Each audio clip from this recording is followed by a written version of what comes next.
a real focus on why we visit. And I think we've had this conversation in the past about kind of the Why we mall visit. renaissance. But I think one of the things when we think about where it's going to head from Mm, here, I had an interesting oof. conversation at NRF actually, where someone was talking about the goal in retail is not to think a year into the future, it's to think 10 years into the future. And that's how you're going to make the best decisions. And so, especially from this was someone on the real estate side. So they were saying, Yeah. especially in their world. And I Yeah, think right. one of the things when we think about, let's say where we're at is the mall 2.0.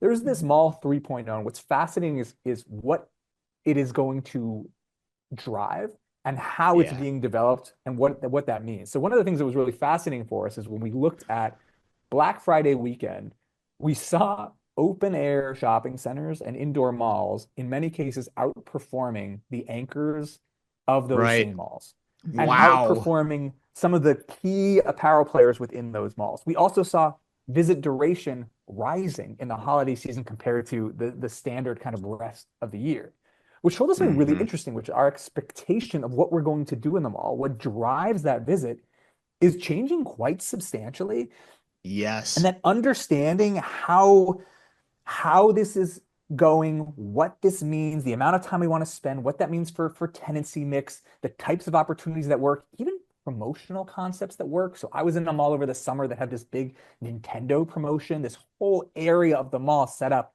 to like try out the classic Mario Kart video games, Super Mario Brothers, etc.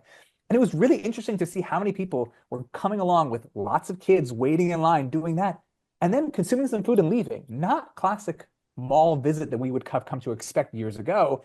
And I think that Right. change and what it's going to mean for retail spaces and the expectations of what retailers need to do to thrive within those spaces is going to have a very significant impact.